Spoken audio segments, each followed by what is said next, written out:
Hello, everybody. Welcome to this quick bite powered by Zahn. Again, my name is Michael. I'm the training and support specialist for VHF.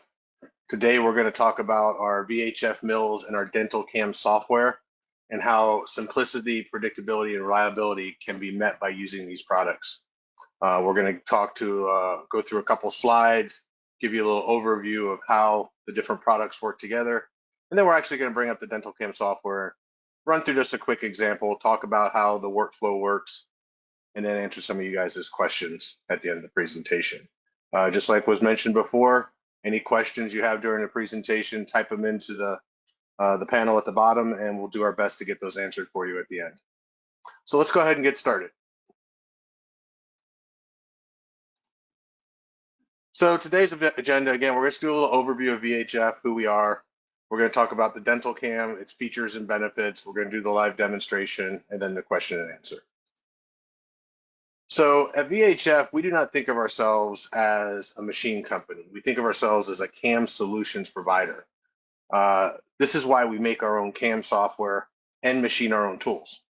Only then can we be sure that our systems can meet the toughest requirements. So as you can see, just a couple of the mills and the CAM software there on the left. So VHF has been making milling machines for over 30 years now. We started in industrial CNC milling and expanded into dental. When we first started, we made private label dental mills for some of the biggest names in dentistry. But about 7 years ago, we decided to also start distributing machines under our own brand. Our dental mills are made with the same quality as our industrial units, but with a smaller footprint. Our products are distributed worldwide, and our North American headquarters are on Long Island, New York.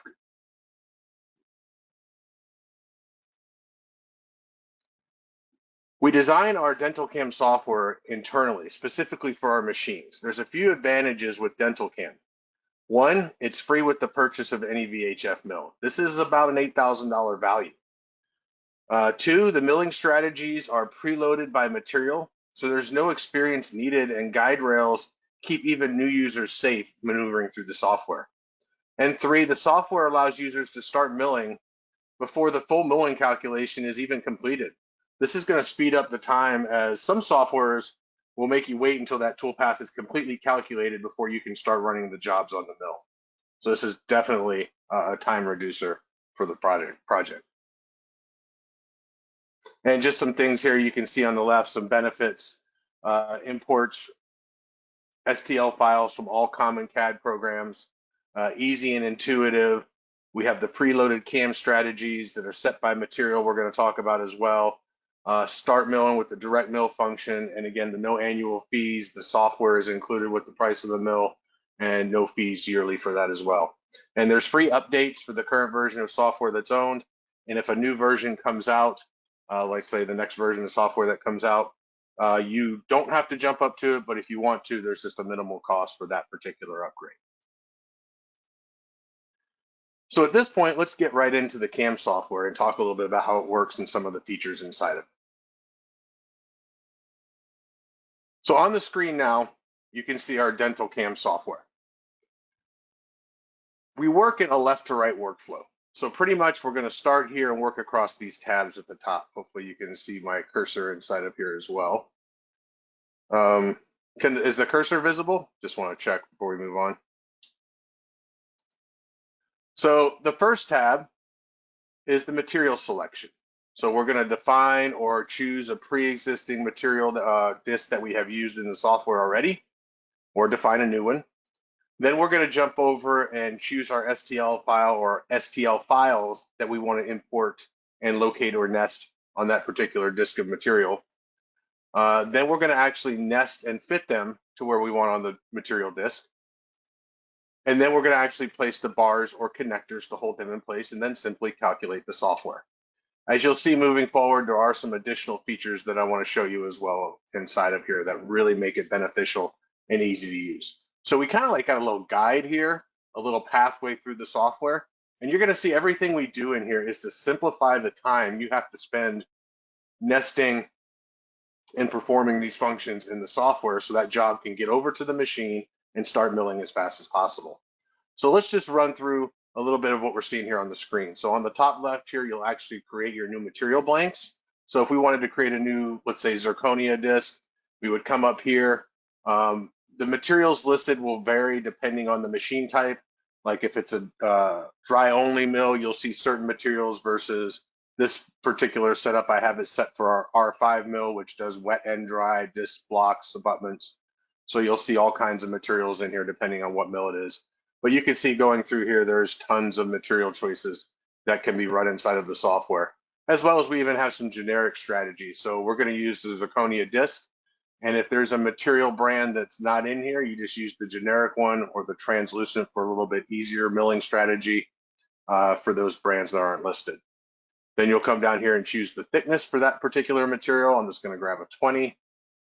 You can set the scaling factor off of that batch or package of discs that you get. Each one should have its own scaling factor that you can type into it. Like if it's a 1:242, this is how much the material needs to be milled larger before sintering for shrinkage. The lot numbers and comments fields, these are going to be just for your information.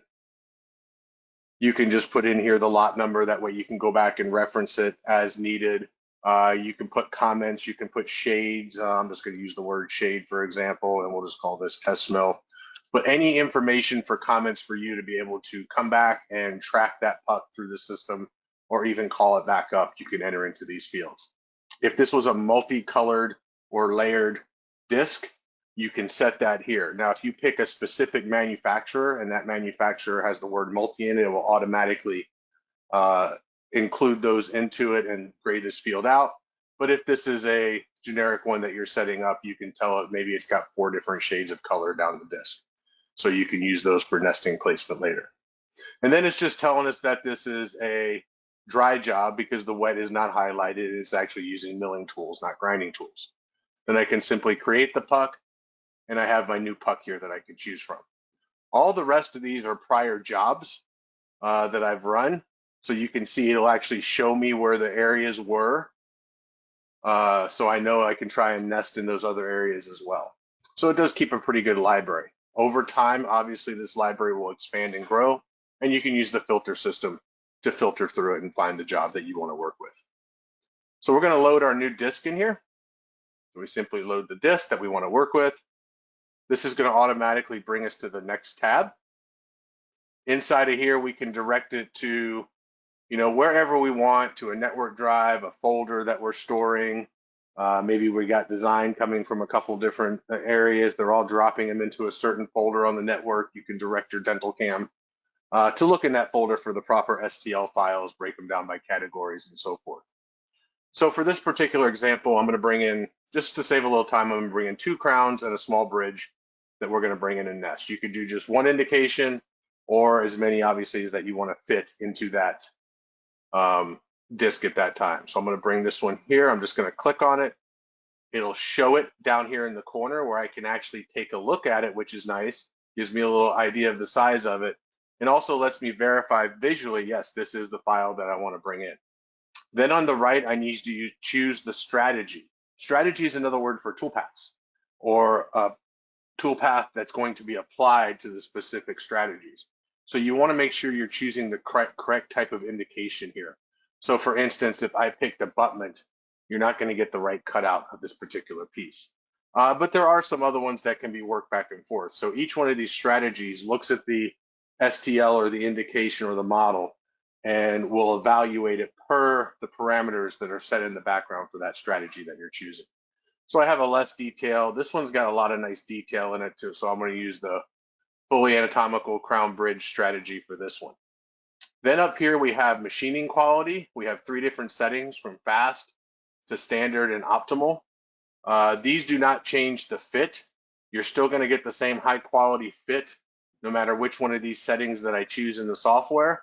What this is going to do is actually change the aesthetic or the appearance of the actual outside of the restoration. So obviously changing these could increase or decrease by a few minutes the machining time. When you go to 3-star, it should bring in the 3rd tool. And actually there are some settings we're going to talk about, like if you're milling zirconia, for instance, with this one, Like this one, for instance, the software has a setting in the background where you can activate even finer detail. And when you go to this optimal setting, it will pull in a 0.3 millimeter tool to get down into all these grooves really tight and give you some nice detail before sintering in them. So we're just going to do standard, really good quality here. Then we're going to let it automatically detect drillings and cavities. And the software is going to do it itself. It's going to go in and detect these cavities for us, so we don't have to go in and define them where they're at. If there was a drilling through the piece, it will automatically define those as well. There are ways in the software to manually detect or define those. And if it doesn't quite match it, maybe you've got a STL file that's just a little unique in some areas and it didn't quite grab it properly, or you just like choosing them yourself, you can go up here and simply turn these functions off, and then on the next page go in manually and set those. Then what this is I'm going to add it to my list. So once it's over here in my list and I got a green corner, meaning yes, it does fit into my material, I can simply go ahead and start nesting, or I can go up and start bringing additional jobs in that I want to nest all at once. So I'm going to grab this one here. It's a little bit different. I'm going to bring this one as well with the same settings. And then what I'm going to do is I'm going to go back here and I'm going to grab this particular bridge. This one's going to take just a second longer to load. Just a little small bridge here as well. So I'm going to use the same strategy for this. If this had screw retains holes in it, you can see we have a screw retain bridge option down here as well. I'm going to leave all the same settings for this one and load that in. So now I have 3 particular jobs that I want to bring into and nest on this particular disk of zirconia. One thing to note here, you can actually, off of additional settings in the background of the software, tell the software to machine these jobs in the order I have them on in the list here on the disk. So if I wanted to machine this one first, this one second, and this one third, the order that I have imported them in, there's actually a setting in the background of the software which actually allows you to control how you're actually milling those different pieces out on the puck. So like I said, there's a lot of great features and settings in the background that you can dive into a little better, deeper, and get those more controls a lot of people like to have. But again, the great thing about this software is you don't have to use them. You don't have to go in there. You can set them and then just use the quick routing that we're doing to get through the software quickly and get the job on there. So it's nice to have both options of work. So once I have these jobs loaded, I'm going to simply load them to the material disk. Now this will take just a second. Obviously with the GoTo webinar running, it'll take maybe a second or two longer. But what it's doing, you can see down in the bottom corner, it's actually evaluating each one of those STL files for the different features per the strategy that we selected, and then importing them into the disk when they're done. And it's just dropping them in the center, which is fine. Once they're there, we'll place them where we want to on the disk. So you do a few of these. Now you don't have to bring them all in at once. You can bring one in, position it, go back to your STL file page, grab another piece, bring it in, nest it. If you don't like to have all those dropped on top, or you find that a little confusing, bring them in one at a time. The software will allow you to do that as well. There's a lot of different ways to achieve the same result that you're looking for. So now that these are here, you can see they're all sitting on top of each other. It lists them out over here on the left. I can simply click on one and drag them apart. Now I have the different ones laid out on the disk. Well, you might look at them and say, well, which one's which? You'll notice when I click on one on the left side of the screen, it actually highlights it. So if you have two like these that are very close, you can click on them and see which is actually which one in the puck. So by holding my left finger or my left button down, I can drag these around on the screen. And while I'm in the top view here, you can see up here we have top view, front view, and bottom view, where you can see the green areas, it automatically defined the cavities for us. Again, why take the time to do that work if a system can do it automatically for you? Save that time and let you do something else. We can also, if we're not in the top view, I can pan, I can rotate, I can turn off different areas that I'm looking at here, and really see exactly what's going on inside of it.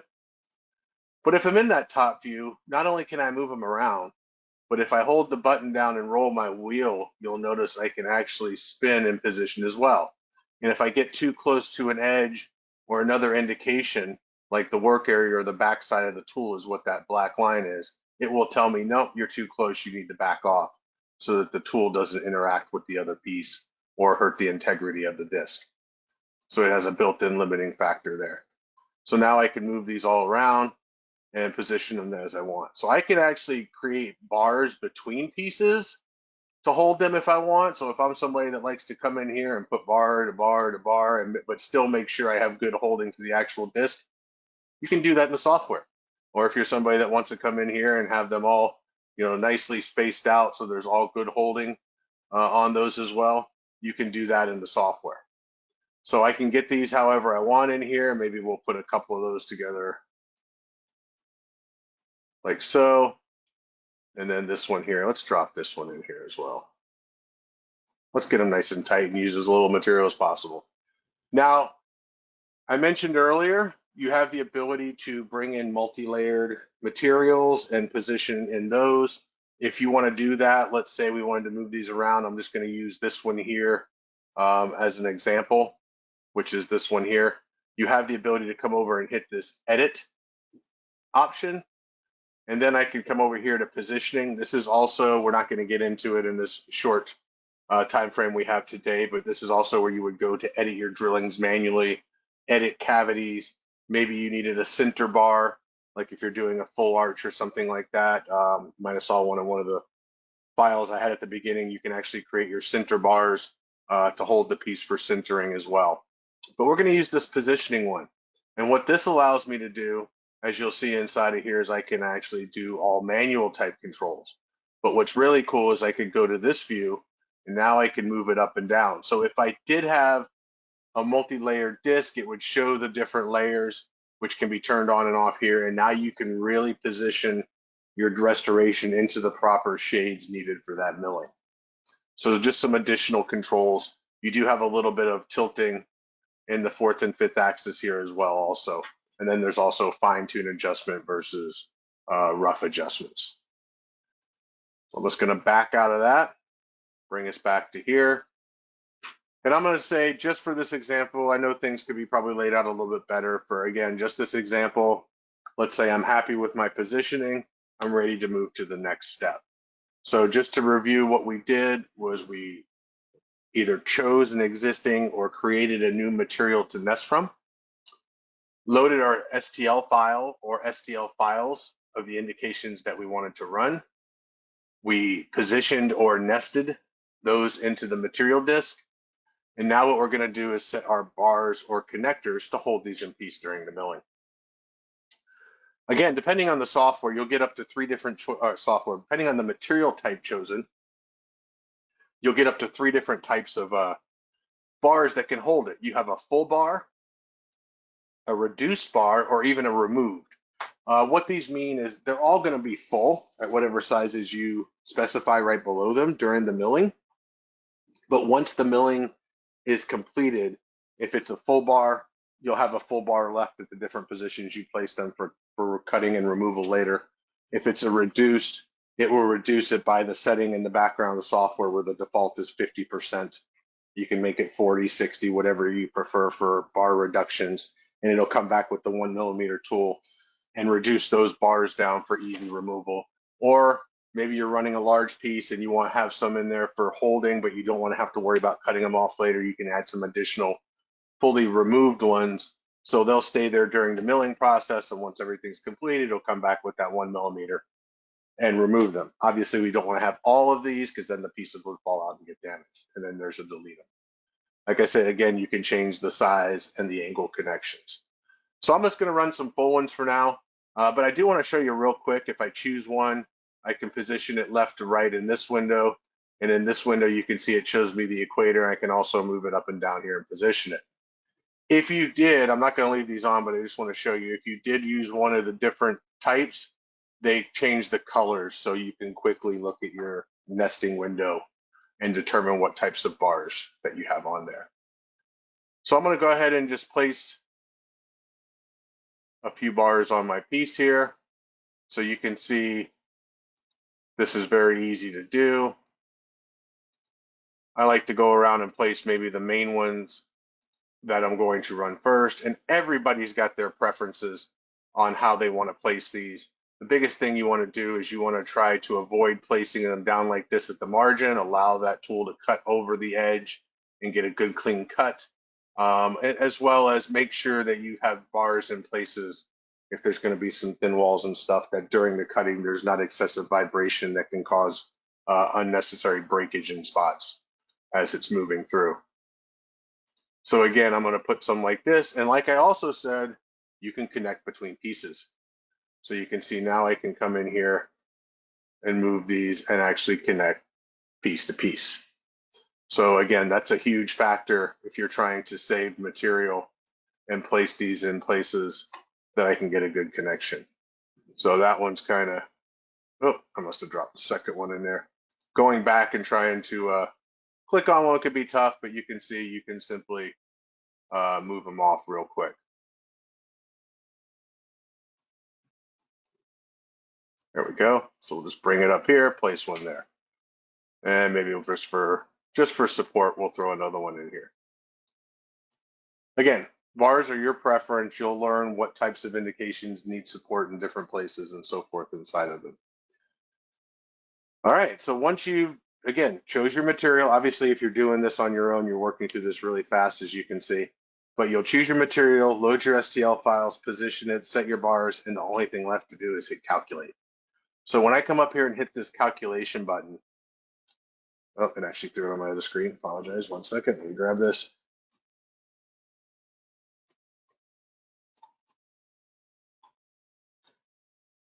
It's going to start the calculation, and it'll throw that job right into the CAM software, the control software, the Dental CNC. Once it's in there and it's on the screen, if I had material in that machine, I can start running it right now. It usually takes it the most, if you're loading a really big job, about a minute to two at the most before you can start running. And you can see what this is doing. This will turn green as the calculation is processed. But since this is here now, I can start running it because it's got the first packet of information. It knows what it needs to, so you can start that job and get that mill running and go back over and start processing your next jobs to get them ready to go. And it'll just keep calculating and running as needed. So it is a great little option. Our direct mill, if you think about it, some jobs that you've maybe put 30 crowns into a puck, that could take 45 minutes total, 40 minutes, depending on your computer specifications to calculate all that. Not having to wait is going to be a big deal. Just a couple of things quickly before I run out of time I want to cover before we go to questions and answers. There's also a residual display. This is really great if you want to check and see what the cut model is going to look like versus the original. So what you can do, I'm just going to use this one to save rendering time. So you can see I can evaluate the original model, and then I can come in here and load the cut model, and it will lay it over top of the original. And over here it gives you a little chart of what material was left in what areas. So you can see I can get down in here and see in spots if there was material left and look at what the range is of material left in those areas. And you can even see like where the bars, you can take a look at the tool motions around there and see what kind of a finish I'm going to get on there, and you have a really good looking piece here. The key to this one, if you have a piece that you want to render inside of here, you do have to obviously wait for the toolpath to calculate, because it doesn't know what to lay down here until it has all the toolpaths calculated. So that is the only thing about this. And usually I only really worry about this if I'm bringing in something that's really unique and I'm concerned about milling in a certain area. I might take the time to render it before I actually run it on the mill. But again, the complete CAM solution, we make the machines, we create the tools, we create the geometry of those tools specifically for certain materials, and we've been doing it since 2007. We're not new at making milling tools. And we don't only make dental tools. In Europe, we sell industrial milling machines, and we make industrial milling tools as well. So we've got a good history and experience in making milling tools. So we're designing the tools specifically to cut certain materials, and they're designed specifically. We have different lengths tools and stuff for different mills. And then the toolpaths or strategies are wrote specifically for the geometry and shape of that tool and that material on the specific mill that it's being run for that indication type. So by doing this, you're going to ensure the best quality, the best finishes, the best repeatability job after job. A lot of these softwares allow you to go in there, and that's like my background. I come from a general machining software. You control all your tool paths, all your step overs, all your speeds and feeds, all your lengths, all that stuff inside there, all your boundaries. But you know, it's really hard to stay consistent when you go from job to job when you're setting up all that stuff yourself. You might miss something, but when it's set, you can just say, "Hey, I want to choose zirconia. Here's my crown. Here's my strategy. I want to position it. Go." You know, you're going to get the same fit, good quality fit. You know, you're going to get the same aesthetical appearance and everything about that piece when it comes out of the milling machine. Like I said, again, there are a bunch of additional settings in the background. You can turn on additional passes, how it actually cuts across the pieces and things like that. So let me jump back over to the presentation. I know we're running a little behind here on time.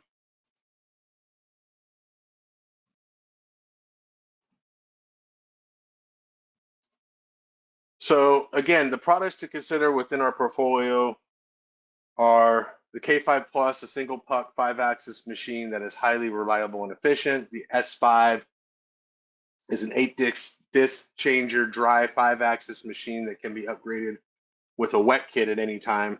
And the R5, this is a 5-axis mill with a 10-disc changer that actually can automatically switch from wet to dry between jobs, so you can load a full night's work and go home each evening. So if you found this content useful and are considering a mill purchase, you know, please contact Zahn for more information on these products and the software and everything else. So at this time, I know we have a few minutes left. I want to go ahead and open it up for some questions. Did we have any questions that have come in so far? Yeah, Michael, we actually do. Thank you so much for your presentation. The first one is, I just ordered a material I haven't done before. How do I know if I have the burrs I need for the job? And how do I add them to the magazine? It's a Trilor material. Okay, so the best way to do that is if you're running a dental mill, we actually have a website to explain that full process in just a few minutes would actually be a little longer. But we have a website called dentalportal.info. That's dentalportal, portal.info.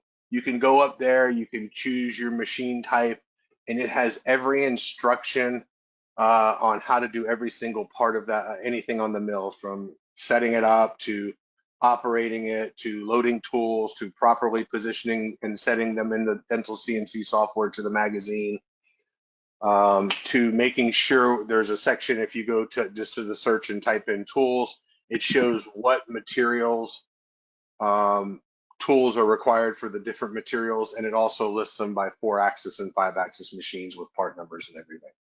So I would recommend go up to there and take a look at that. And if you're still having difficulties, contact your reseller where you purchased the mill and their support department.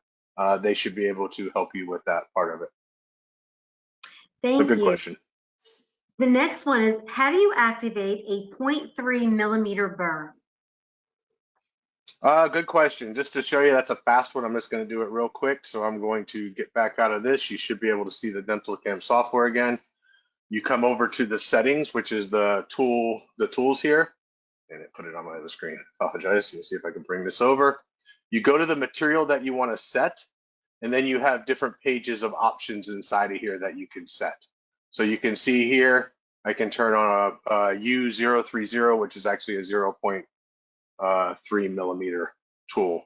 And again, that one will be called if you run the optimal star setting in the software. So there's a lot of nice settings that you can run inside of the background and set them per material type, which is good. Good question.